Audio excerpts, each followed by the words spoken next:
How's that? I was muted. What's up, Badger fans? A win is a win. Let's talk about it, but also bigger picture because this wasn't it wasn't even a good team we played, but we won. But I want to talk bigger picture. What do we think we know about this team 7 games through the year, plus some offensive line questions? What's that unit going to look like next year? Let's talk about it on Locked On Badgers. You are Locked On Badgers, your daily podcast on the Wisconsin Badgers. Part of the Locked On Podcast Network, your team every day. What's going on, Badger fans? Welcome to Locked On Badgers. Thank you for tuning in to a reaction show. Badgers got the W. We're going to talk about that game. But first, today's episode brought to you by FanDuel. Right now, new customers get $150 back in bonus bets with any winning $5 moneyline bet. That's $150 if your team wins. Visit FanDuel.com/lockedon to get started. I am your host, Ryan Herrings. Thank you for making this your first listen every day. Really do appreciate it, y'all. Let's talk about it. But first, we did get the win. It's not that impressive, but we got to play the excitement. We got to play the hook. This is awesome. It's a good day for me. Come on in here, buddy. Get up on that line. Okay, so let's talk about this game. And we're not going to spend a ton of time talking about this game because, quite frankly, we all know that this game wasn't that big of a deal. They kind of sleptwalked through it in parts of the second half. It looked like they were going through the motions. There were some careless turnovers. At one point, if like it could have gotten into a real game if they didn't kind of like click that on switch back on. So, but I do want to talk about it a little bit, and then I want to get into we're 7 games into the season. That's about 20% of the regular season. There's a few things I think I know about this team. I want to talk about that and then kick it over to you guys, see what you guys think. But first, let's talk about this game. I've player of the game as Stephen Crowl, 13 points, 11 rebounds, also 3 assists, a couple steals. Really efficient game, was 5 of 7, 1 for 1 from the 3-point line, hit all of his free throws. That's about I know it's not, you're not playing a very good front court, but that's about as efficient a game as you can have as a center. Going 5 for 7, 100% from 3, 100% from the line, 11 rebounds. Great game. Like, I mean, that's what you want out of Stephen Crowl. Now, he's going to have to do that against better players, obviously, but that's what you want from Stephen Crowl. So, player of the game, I thought Tyler Wahl had a really good game. Again, that's I was texting with Rajiv and Justin in the game, too. That's the Tyler Wahl you want. Like, you want the guy who's going to be decisive around the rim. He took that one terrible shot along the baseline where he pivoted, reverse pivoted again, forward pivot. Baseline fadeaway Kobe, no, dude, you can't take that shot. But the rest of them, decisive, quick move over the right shoulder, quick baseline move, right, going off the glass. That's what you want with Tyler Wahl, and he gives you the constant kind of defensive presence on that side, rebounding presence. So, good game from Tyler Wahl. Chucky Hepburn in the second half really got it going. He needs to look for a shot a little bit earlier, like. That's the one thing with Chucky in this game. He could have done that a little bit earlier, but really good job in the second half. He went in fuego, hit that big step back, baseline 3, falling over, heat check. That was like NBA Jam moment. Like, he's on fire. For those of you who are older, you know that arcade game. If you're younger, you may not know that one. But, overall good game there. It's just kind of a game. Like, there's not a ton. You can't take a ton away from this. Wisconsin won easily. They weren't that invested. You could tell they didn't really care at points in the second half. But there are, again, Crowl looked good. Wahl looked good. By the way, Tyler Wahl, 4 or 5 from the free throw line. Like, if he can hit 70-80% of his free throws, like, the game is at another level for him. A couple other stats that jumped out. The team overall, 13 of 16 from the line. Right? Like, that's a big deal. I thought they fouled a little too much. Western Illinois ended up getting 24 free throws. Like, that's too much. Defensively, you got to clean that up. Blackwell played 18 minutes. Now, it's a little misleading because the last 4 or 5 minutes of the game is essentially over.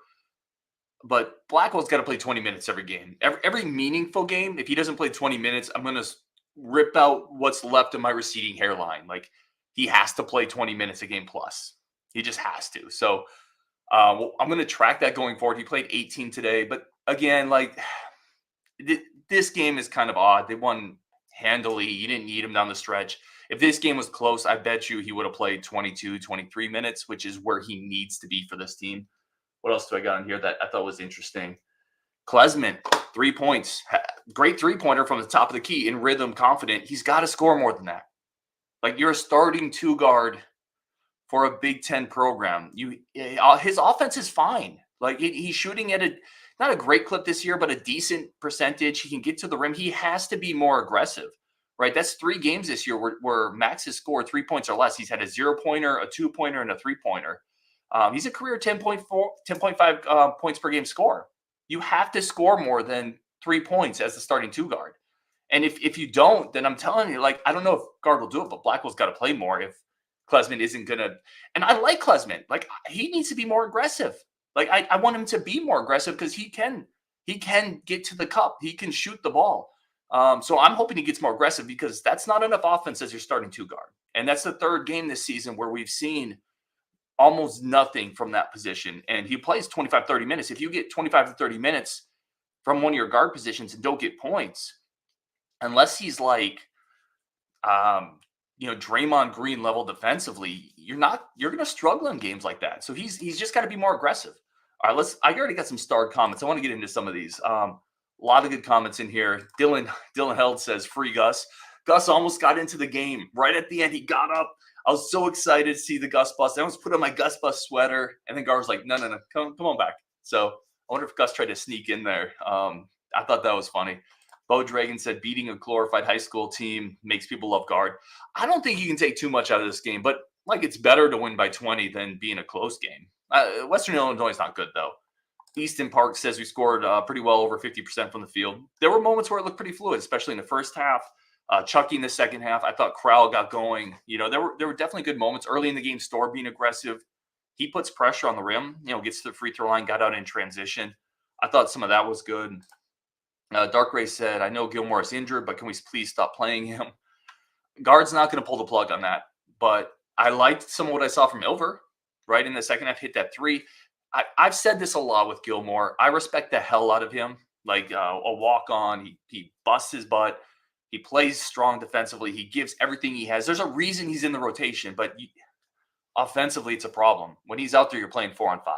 Like, it's a problem. So I would like to see Ilver eat into some of those minutes a little bit because I just think he gives you a little something offensively that Gilmore doesn't. Now, he's not the defensive guy Gilmore is. He probably, he's probably not as consistent on rotations defensively, obviously, but Gilmore is just tough when he's out there on the court offensively. Greg Melby says, please beat Marquette. God almighty, I despise them. Let's go, Greg. Right there. You and me, buddy. Let's beat Marquette. Listen, this is a weird game. It's kind of sandwiched between a couple of more important games.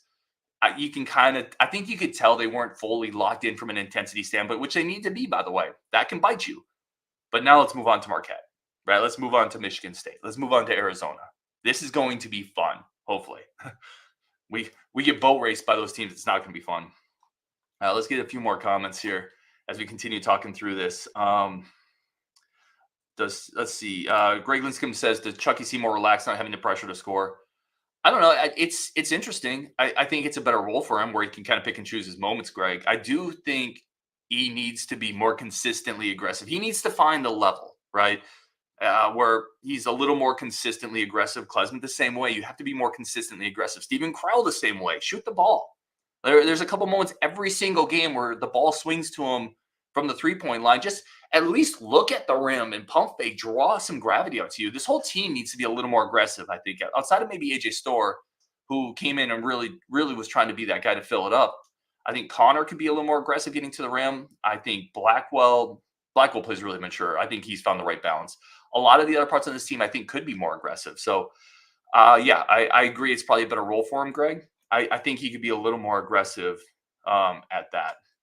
Let's see. Any more comments in here? Badger Pat said Chucky had fun tonight. Agree. Like, it was fun. I mean, you have to. If you're in the chat, I see people kind of going back and forth. Guys, chill in the chat. Like, I can't manage the chat and keep people from calling each other names and do the show. So chill in the chat if you're going back and forth. P says Klesmit is a sixth man. I agree. Like, and I like him in that role. Like, I wonder if Connor would have had a better start to the year if he was starting and not coming off the bench. I don't know. That's impossible to say. But I like Klesmit coming off as a sixth man, and I think he'd flourish in that role. All right, we're going to take a quick break there. I'm going to go into some of the things I think I know about this team. That's coming up next on Locked On Badgers. I want your takes. What do you think you know at this point about this team? What are your hot takes with this team? We're going to talk about that next on Locked On Badgers. But first, a quick break for our friends of the show over at FanDuel. Listen, FanDuel is, I've talked about it, that's where I go for all my betting needs, all my parlays, my futures, my teasers, my spreads. Everything is on FanDuel. That's where I have money on the Niners winning Super Bowl and the Suns winning the NBA Finals. By the way, Devin Booker with the game-winning 3 at MSG yesterday. Let's go, guys. It's not too late to jump on that bandwagon with me over at FanDuel. Put some money on a Suns future, a Niners future. They're both pretty good bets, by the way. And FanDuel right now, this is a great time to get in on FanDuel. As the weather gets colder, the NFL offers stay hot on FanDuel. Right now, new customers get $150 in bonus bets with any winning $5 moneyline bet. That's $150 if your team wins. If you're thinking about joining FanDuel, there's no better time to get on that action. Visit FanDuel.com/lockedon and kick off the NFL season. FanDuel is the official partner of the NFL. That's FanDuel.com/lockedon, the official partner of the NFL. Today's episode also brought to you by our great friends over at LinkedIn. I've talked about LinkedIn. I use it professionally. My company uses it. And I've talked about some of the story, like some of the hiring experiences I've seen firsthand, like that crazy guy trying to get my old job. If they'd used LinkedIn, that guy never would have got in the door. LinkedIn is a great spot for professional networking, for companies, for hiring managers, for people looking for a job. That's why they are the #1 professional marketing service in North America. They are that way for a reason. Small businesses continue to rate LinkedIn jobs #1 among leading competitors for delivering on quality hires.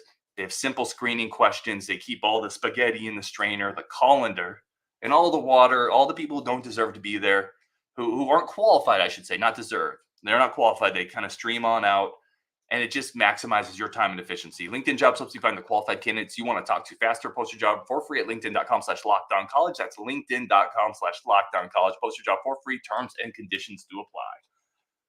All right, let's get into this. So I thought this was interesting. We're about 7 games through the basketball season. That's about 20% of the year, right? If my rough math is holding up, and it's not a soft 20, right? They played Providence, they played Tennessee, they played Virginia, they played some real teams. We can start to kind of formulate what we think we know about this team, right? What do we know about this team? I've got a couple, and then I want your takes. What do you know about this team? Here's my first one. I think our depth is overrated. I continue to hear people talk about the depth on this team. This team is so deep. They were talking about on the broadcast tonight. You continue to hear this, and I'm just in my head. I'm thinking, but is it? Are we? Because there's really like 6 guys on this team that I trust right now, and that's not deep. I trust the starting 5 and Blackwell. Who else on this team do you really trust right now? Now, when Connor, like if we had early season last year, Connor, that's a guy I trust. But Connor's been in an extended slump. Like it was the last 2.5 months of last year into this year. Who else on the team do you really trust coming off that bench to make an impact? Kamari McGee's been better this year. I don't know if I would call him an impactful guy. Maybe. I don't know. He's definitely been better this year. I like what I see from Kamari. But I don't know. Maybe you count him in that 7. I just think it's overblown. I think that, and yeah, Patrick Minahan said the exact same word I just said. Our depth is overblown, but it's better than last year. Yes, it is better than last year. I agree. Last year's depth was really bad, but I don't think it's as strong as people make it out to be. Daltreed says compared to last year we are. I agree. Easton Park says I trust Kamari. Mikey says this team is not deep. That I agree, Mikey. I don't know who off the bench you bring. Because here's the thing, right? When you're talking about depth pieces that can come in and play pivotal moments, you're talking about who can come off the bench in a big moment against a quality Big Ten team on the road and make a positive net impact. That's what we're talking about, right? We're not talking about who can come in and just kind of not lose ground, but who can come in against Michigan State or Purdue or Illinois or even Arizona coming up off the bench and hold their own against high-level teams. I don't know. Outside of Blackwell, I don't know who that is. Now if Connor gets rolling, Connor is. But even then, you're only 7 deep. And there's no front court depth. That's the other thing. Coming into this year, Rajiv was talking about Nolan Winter being like that guy. And I was talking about Gus Yalden being that guy. Well, Gus hasn't played, right? And Nolan Winter isn't I don't think he's ready for that role yet. I think he's going to be really good. But that's the other take I have. That front court depth issue is still there, right? Like we were hoping either Winter could solve it or maybe Gus could solve it. I don't think either of those guys solved that issue this year. So it again comes down to Crowl and Wahl. Please don't get hurt. Please don't get into foul trouble. I think that's the other take I have. I don't think that issue has solved itself. Let me look at some of these other comments here. And again, I'm curious, what do you guys think? What are you comfortable declaring about this team 7 games in? So here's a couple other takes. Garbito says we can't shoot. Ryan Arnold says we suck from 3. Yeah, I think those are good takes too. I think it's an inconsistent shooting team. We shot 36% today, but you remember, was it one last week against Robert? I forget which team we played last week already. Virginia, we were 1 of 14 to start. Was that Virginia? It's a very inconsistent shooting team, right? And it's been inconsistent the entire year. That's a problem. We thought Storr would be a little bit better. Klesman's shooting 30%. We were hoping that some of these other pieces would shoot a little better than they have. Hepburn hasn't shot as well as we expected him to, and then Connor hasn't shot well. So yeah, the shooting hasn't been as good as we had hoped. Now, do you guys think that's a 7-game short sample size, or do you guys think that is a thing you're ready to say, yeah, we're not going to be a good shooting team this year? I don't know. I don't know if I'm ready to go there yet, right? I think Chucky's a better shooter than he's shown. I think Klesman is. I know Connor is. I don't know what exactly is fully going on there yet. I know Connor's a better shooter than he's shown. So I'm not sure if I'm going to go there yet. Here's another one I've got. And then I want to get more into yours. Blackwell's the real deal. I've seen enough. Here's the thing. I know some people have already told me. I got a DM the other day that said, hey, you chill on the Blackwell hype. You're going a little too far. I think I've seen enough. Now, that's not to say he's not going to have a bad game. He will. That's not to say he's not going to make freshman mistakes. He will. I've seen enough, though, to say he's the real deal. I don't need to, when you know, right? Like when you know. Now, I don't know exactly what the ceiling is, and teams are going to adjust, and he's going to have to adjust with that. But I've seen the size. I've seen the poise. I've seen the shooting touch. I've seen the defensive ability. I've seen the intensity. I've seen enough. He's a player. I don't need to see any more to make that. And I don't think I'm even going out on a limb there. So those are some of my declaratives. Let me see what else you guys got. Mikey says we would be deep if Connor was starting and Klesman was off the bench. Listen, I thought Connor should have started. I kind of wonder if coming off the bench is messing with him. I think Klesman would have been fine coming off the bench. I don't know, though. I don't know. Maybe Connor has the same issue if he's starting this year. Maybe it's a sophomore slump. I'm just not sure. Badger Pat says it's a short sample size. 100% agree. And that's why I'm saying there's a couple things I'm comfortable saying about this team. There's a couple things I'm just not sure. Andrew Rustlin says one positive, Wahl and Crowl are finishing on the rim. That's improved quite a bit. I agree. I think Crowl. Well, if you ever go back to Crowl, I call him Crowl. That's an old Pauly Shore movie. Remember, my farmer's daughter, son-in-law, something like that? Crowl was his name. Stephen Crowl. He's looked good the last couple games, finishing on the rim.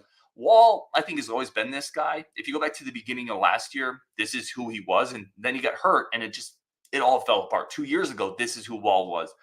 I think Wahl, finishing on them, has always been this guy, and then an injury just kind of threw off the efficiency. So I'm not exactly sure there. P says Blackwell's defense was nasty. Blackwell's just a Big Ten Player of the Year from Easton Park. I think it was freshman of the week, right? Not Player of the Week? I'm not sure. Mitch Ames says we have athletic guards. Yeah, the guard position got more athletic, for sure. The infusion of Storr at the wing, Blackwell at the guard spot, Hepburn's a little bit better. I agree with all that. I think that's a good one. Badgerman says Blackwell for real. If Connor gets his shot back, we are 7 deep. I agree. I feel really good about the top 7 if Connor becomes a sniper. I think that's a really good top 7. I think to be a really good team, you need another front court guy. You need somebody else in the front court to be able to spell Wahl and Crowl, and that somebody cannot be Ilver, it cannot be Gilmore. And that guy's not going to come this year. I think that's going to be a bit of an Achilles heel all year, which shouldn't surprise any of us, really, unfortunately. Let's see. Dark Gray says we need an athletic big that can block shots, be a lob threat. Yeah, we definitely need that. And they tried to find a couple of those pieces this offseason. They know they need that. They just couldn't land it, unfortunately. See if any more comments in here. Garbito says Chucky's our best shooter, and he would prefer not to shoot most of the time. He's definitely a really good shooter. That percentage is going to come up, and I agree. I think his ideal role isn't shooting all the time, but it's being more consistent or more aggressive than he was in the first half of this game. All right, we're going to take one more quick break. I want to talk. Any more comments you have? Things that you want, hot takes on this team, anything you want to declare on this team. And then I want to talk about a few positions on the football side that I think are going to be very different next year. I want your take on that. What is the biggest change from offensive positions, defensive positions next year? Which unit has the biggest upheaval? We're going to talk about that next on Locked On Badgers. But first, a quick break for our friends over at PrizePicks.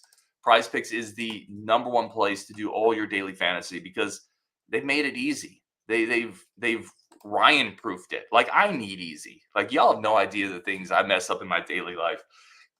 PrizePicks has Ryan proofed daily fantasy because now I don't have to compete with thousands of other people crunching their numbers. It's just picking between 2 to 6 players, statistical categories over and under. That's all it is. It's as simple as that. Makes it easy. Makes it simple. That's what PrizePicks has done. You just pick your players over under statistical categories. And if you win, the money comes rolling in. Apple Pay makes it really quick, easy, and efficient. And again, they have made it simple. You go in and out, make your picks in under 60 seconds, clickety clackety, in and out, pick set, money ready to roll in. You have fun with it. You enjoy it. You don't feel the stress of having to compete with a bunch of other people. It really is back to what fantasy used to be when it was fun, enjoyable, just something simple that you could do and have some enjoyment out of it while also picking Brock Purdy to go the over just about every game. That's what I do. So if you want to get in on this, you're not going to regret it. Go to prizepicks.com/lockedoncollege. Use code lockedoncollege for a first deposit match up to $100. That's prizepicks.com/lockedoncollege. Use code lockedoncollege for a first deposit match up to $100. PrizePicks, daily fantasy sports made easy. All right, let's jump back into this. Let's get some more comments that I missed. Let's see. Some really good comments. Thank you, everybody. I haven't even thanked people yet for tuning in, for jumping in the comment section. Appreciate all of you as always. Greg Linscomb, friend of the show, met Greg. He's a great guy. Said Wahl is making much better shot choices. He's been decisive the last couple games. Wahl decisive is good. Caleb says maybe with Gard not starting Connor, it messed with his head. I didn't like it. I don't want to go that far because I don't want to. I wouldn't have messed with it. Is what I would say. Let's see. Let's talk about football positions. What positions are going to see the biggest overhaul next year? P says hope offensive line is different. Badger and Bournemouth says running back will look very different. Running back's a great one.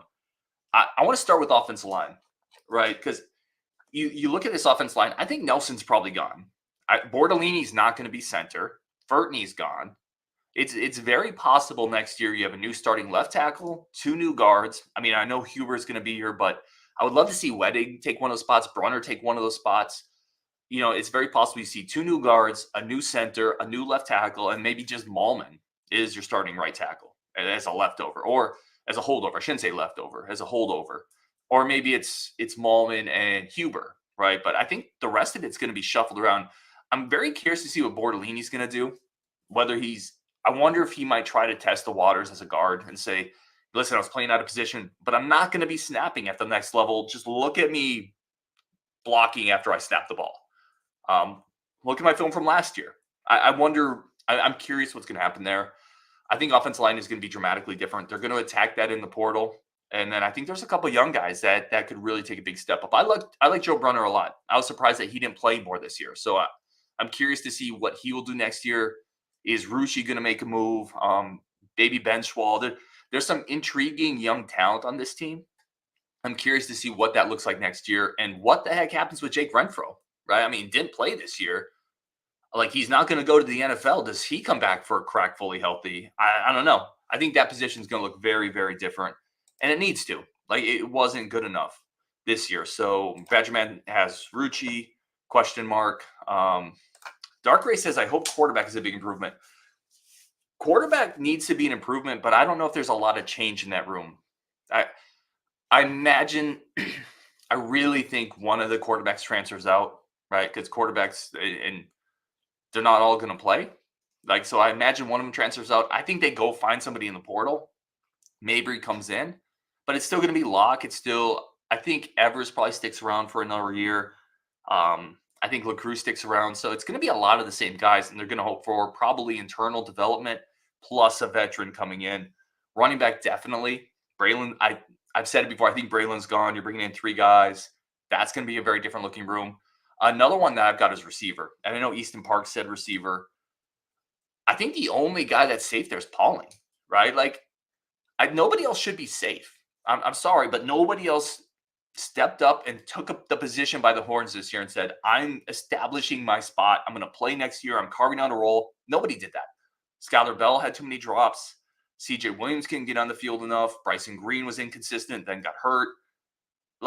That's going to be a huge question mark. Kyler Johnson's coming in as a kind of 3-4 star receiver with great ball skills. I think they'll go to the portal again. Maybe you see internal development with Quincy Burrows and Vinny Anthony. I think that room looks completely different next year.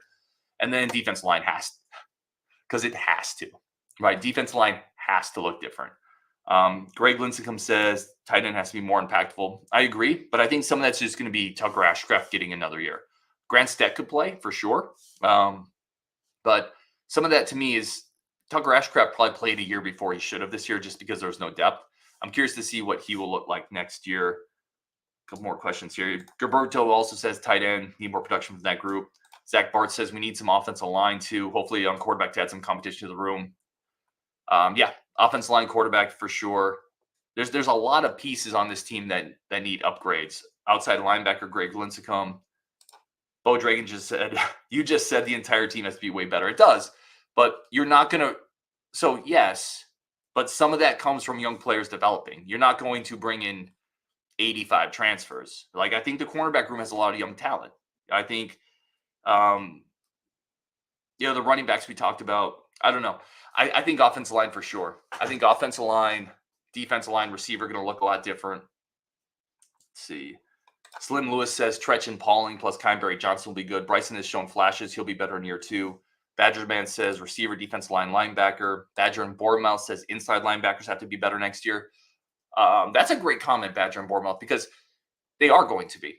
You're going to get a full season from Christian Allegro. Like, I don't think you need to even know a lot of football to watch him this year and say that's a different type of player. And I really like Tyler Jancy on the inside. I think he's going to be better. So I think that position is better. I think that position is better next year with just the young guys changing it out. And I don't know if you have to go get somebody there. I think outside linebacker, you probably need to go get somebody. So I don't know. Let me know what you guys think. I'm going to wrap it up there. Really do appreciate it. Garbato nailed this, by the way. Drops in no separation by the receivers was ridiculous. Slim Lewis, Allegro will be a superstar. Yeah, I agree. Derek Edwardson. So I did just say you can't go and get a whole different roster in the transfer portal. He said, to be fair, Colorado brought 70 transfers this year. That was also a 1-win Colorado team. And like some of the transfers Dion brought, it's just such an unusual thing because as much cachet as Luke Fickell has, he's not Deion Sanders, right? Deion Sanders was coaching at a lower level, but he had lured 4- and 5-star kids to that level to play for him. So there's a lot that goes into what Deion did that's not easily